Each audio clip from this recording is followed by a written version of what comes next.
வெளுத்ததெல்லாம் பால் நம்பக்கூடிய மக்கள் கிட்ட பொய்களை, அவதூறுகளை, பிற்போக்கு எண்ணங்களை தேன் தடவி வார்த்தைகளால் கொண்டு போய் சேர்க்க ட்ரை பண்றாங்க. நீங்க இல்ல, உங்க சங்கி படையே கூட்டிக்கிட்டு வந்தாலும் உங்களால் ஒண்ணும் இங்க பண்ண முடியாது. எங்களுடைய கேரக்டரையே புரிஞ்சிக்க மாட்டீங்களா?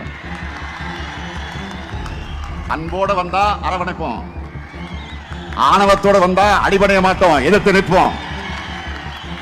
நம்ம சிஎம் சார் அவர்கள் பேசும்போது சொன்னாங்க, என் கேரக்டரையே புரிஞ்சுக்க மாட்டேங்கிறேன்.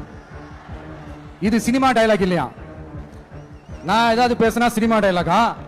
சார் பேசினா அது சினிமா டயலாக் இல்லையா? சிலப்பதிகாரத்துல இருந்து எடுத்ததா அந்த லைன்? என் கேரக்டரையே புரிஞ்சுக்க மாட்டேன்றது. உங்களை எப்படிதான் சார் புரிஞ்சுக்கிறது?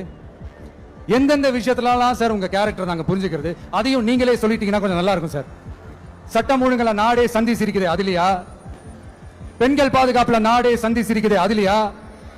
பொய் வாக்குறுதிகளா கொடுத்து ஏமாத்தி ஆட்சிக்கு வந்தீங்களே அதுலயா? எதுலதான் சார் உங்க கேரக்டர் நாங்க புரிஞ்சுக்கிறது? ஆனா ஒண்ணு, தமிழ்நாட்டுல ஆட்சி செய்யற நீங்களும் சரி, ஒன்றியத்துல ஆட்சி செய்யறவங்களும் சரி, நீங்க ரெண்டு பேரும் முதல்ல என்னோட கேரக்டரை புரிஞ்சுக்கணும் சார். என்னோட கேரக்டர்னு சொன்னது நம்ம மக்களோட கேரக்டர். 2026 சட்டமன்ற தேர்தலோட அந்த கேரக்டரே கொஞ்சம் வேற மாதிரி சார். அத கொஞ்சம் தயவு செஞ்சு நீங்க புரிஞ்சுக்கணும் சார். புரிஞ்சுக்கலனா மக்களே உங்களுக்கு புரிய வைப்பாங்க சார். கான்பிடென்ட்டா இருங்க சார், நல்லதே நடக்கும் சார், வெற்றி நிச்சயம் சார். மீண்டும் சந்திக்கும் வரை நன்றி, வணக்கங்க சார்.